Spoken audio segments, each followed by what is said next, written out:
Hey, it's James, and I'm back in the shop again, and I'm about to eat some humble pie. Stay tuned.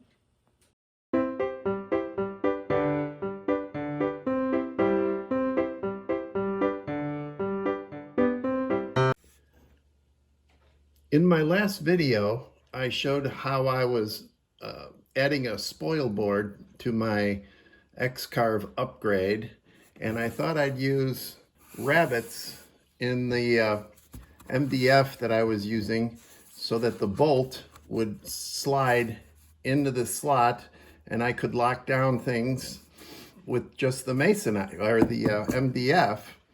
And I even went in and put a couple of coats of spray paint on here just to kind of strengthen it up.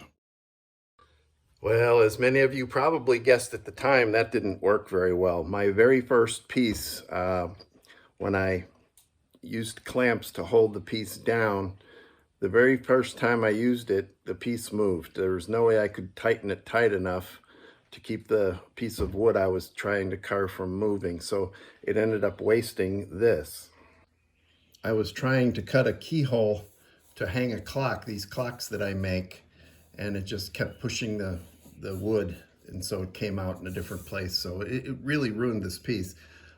Even though I was only doing it at about 10 inches a minute. I don't do the keyhole cuts very fast, but that was still too strong for holding down any pieces of wood this way. So we're going to plan B.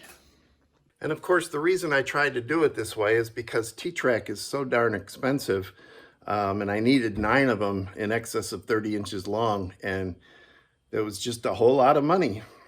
But I found a company called Orange Aluminum, and I'll put a link down in the description, where I could get a 4-foot piece of T-Track for just $8.54.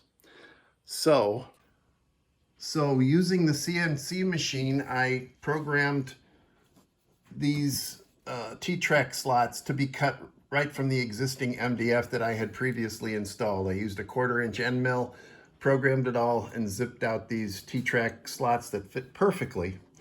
But I also cut these grooves into the top halfway through so that halfway down the lane here, I could still get a clamp in should I forget to put it in from this side when I put the piece down.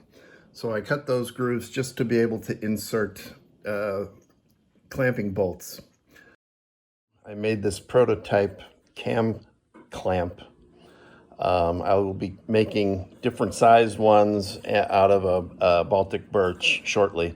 But what I really like about these is you can buy a slotted nut, and then you can insert these right into the track. Let me see if I can do this while holding the camera. You can slide it in and then put it against the side of your piece, and then you can tighten it down. And the good part for me on this is that I'll be using like 5/8 Baltic birch, and most of the stuff I do is this height, so there's never a chance of me running a bit into one of my clamps. And so I'm really looking forward to producing a set of these. And I'll put a link for that slotted screw and this Allen bolt. I'll put a link for that in the description as well. So I just thought I'd do a brief update and admit my mistake, show how I fixed it. So if any of you out there were going to try what I tried, just don't do it. It's not going to work. I even have to resurface the spoil board now because when I tried to tighten it down too much, it actually crushed the MDF, and there's a little bit of a mountain on the tops that I have to get shaved off. So, but I'll be back in business today, and thank you for watching. Thank you for continuing to watch. Hit the subscribe button, hit the like button, and come back because we got another project coming up in about a day. Bye.